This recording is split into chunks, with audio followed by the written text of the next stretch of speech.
ఉన్నా. ఎందుకంటే వారే జనవరి 2026లో మనకు ఈ సంవత్సరంలో జరిగిన జనవరి నెలలో జరిగిన అసెంబ్లీ సమావేశాలలో గౌరవ సభ్యులు ప్రశ్నించారు అధ్యక్ష.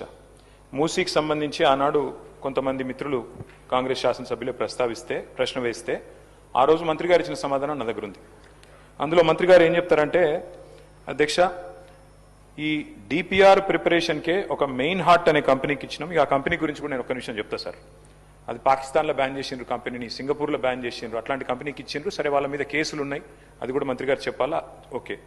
అందులో ఏం చెప్పారంటే అధ్యక్ష, ఆ రోజు శాసనసభకి ఇచ్చిన సమాధానంలో గౌరవ మంత్రి గారు డిపిఆర్ ప్రిపరేషన్కే 18 నెలలు పడుతుంది అని ఈ సంవత్సరం జనవరి నెలలో మంత్రి గారు చెప్పారు. మరి డిపిఆర్ ప్రిపరేషన్కి 18 నెలలు పట్టే మాట నిజమే అయితే మళ్ళీ ఈరోజు మార్చిలో ఉన్నాం అధ్యక్ష. అంటే మంత్రి గారు సమాధానం చెప్పి 2 నెలలు కూడా కాలే. మరి ఇప్పుడు అకస్మాత్తుగా డిపిఆర్ ఎక్కడి నుంచి వచ్చింది? మంత్రి గారు దయచేసి అది ఉంటే కనుక మీ దగ్గర నిజంగానే కాపీ ఉంటే, మరి 18 నెలల్లో అంటే అద్భుతమైన వేగం అది. మరి ఇంత మెరుపు వేగంతో గవర్నమెంట్ పనిచేస్తుంటే మేము కూడా అభినందనలు చెప్పాలి. కాబట్టి డిపిఆర్ 18 నెలల్లో తయారవుతుందని చెప్పి 2 నెలల్లో చేసిన ఈ చమత్కారం ఏదైతే ఉందో ఆ డిపిఆర్ దయచేసి సభ ముందు పెట్టాలి, సభ్యుల ముందు పెట్టాలనేది ఫస్ట్ డిమాండ్ సార్. ఎందుకంటే ఇది ప్రభుత్వం ఇచ్చిన సమాధానం అధ్యక్ష.